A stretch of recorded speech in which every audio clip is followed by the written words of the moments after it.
मंदिर प्रशासनानं ती व्यवस्था केलेली आहे. मी स्वतः भेट दिली होती. आम्ही कलेक्टर महोदय आम्ही सगळे होतो आणि तातडीनं आपण ती व्यवस्था उभी केलेली आहे. आता आपलं अपेक्षा आहे आपली की नवीन दर्शन मंडप पुढच्या वर्षीपर्यंत पूर्ण व्हावा अशी अपेक्षा आहे.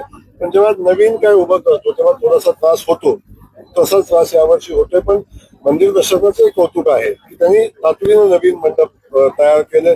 दर्शन त्यांना त्रास होणार. काम चालू असतं ते वारकऱ्यांची व्यवस्था चोख आहे. मंदिर त्या ठिकाणी स्वच्छता आहे, शौचालय आहे, नाश्ता आहे, चहा आहे, पाणी आहे, सगळंच आहे.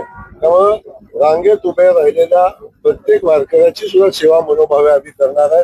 तर वारकऱ्याला कसलाही त्रास होऊ नये याची व्यवस्था आपण करतो. आहे की जो मलपे पूल आपण म्हणतो तो पूल गेल्या 3 वर्षापासून रखडलेला होता.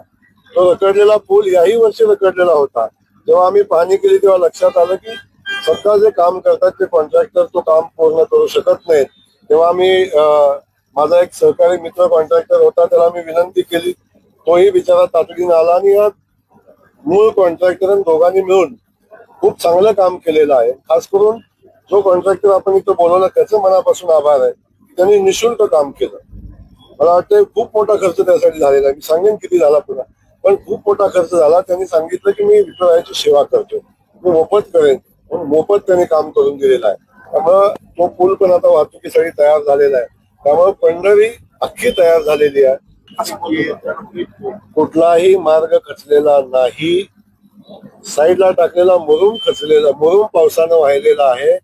कुठलाही मार्ग खचलेला नाही हे आपण समजून घ्या. रोड क्लिअर आहे. रोडच्या बाजूला टाकलेला मुरुम आहे तो थोडा पावसानं खचलेला आहे, ते आम्ही पाहतोय आता आणि नक्की त्याची व्यवस्था करू आपण. बिलकुल काळजी करू नका, रोड खचलेला नाही. मी आपल्याला क्लिअर सांगतो, आमच्या दृष्टीनं इथं येणारा वारकरीच VIP आहे. इथं येणारा भक्तच VIP आहे. म्हणून माझ्या सहकारी बांधवांची मी क्षमा मागेन. आमदार असतील, मंत्री असतील आणि VIP जे VIP असतील त्या सगळ्यांची मी हात जोडून क्षमा मागेन की आपण सगळ्यांनी जर विठुरायाचे आपण भक्त आहोत तर आपली खरी सेवा ही वारकऱ्यांची सेवा आहे. तेव्हा वारकऱ्यांना 15-15 तास 16 तास रांगेत राहून दर्शन घ्यायला लागतं. तेव्हा आपण त्यागाची भावना ठेवली पाहिजे. आपण VIP दर्शन टाळलं तर त्याचं दर्शन, विठुरायाचं दर्शन हे आमच्या रांगेत उभ्या राहिलेल्या वारकऱ्यांचं भक्ताचं हे 3-4 तासात होते. परंतु जो प्रोटोकॉल आहे, आमदारासोबत 1 आणि मंत्र्यांसोबत 2 या लोकांना आम्ही दर्शनाची व्यवस्था आपण करू. याच्या पलीकडची कुणाची व्यवस्था होणार नाही हे कलेक्टर महोदयांना सक्त सूचना आहेत, SP ना सक्त सूचना आहेत, मंदिर प्रशासनाला सक्त सूचना आहेत. याच्यामध्ये कुणी दोषी आढळला, जर कुणी चुकीच्या मार्गाने दर्शन घेण्याचा प्रयत्न केला तर त्याच्यावर कारवाई 100% होईल. कालच काही कर्मचाऱ्यांनी जो उद्धटपणा केलेला आहे ते कर्मचारी आजच निलंबित करून आम्ही त्यातून त्या सेवेतून काढणार आहे.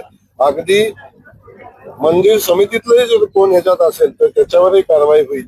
त्यामुळं माझी विनंती आहे, आपण सगळ्याचा निर्विघ्न वारी आणि सामान्य वारकऱ्याला VIP म्हणून आपण ही वारी पार पाडतो.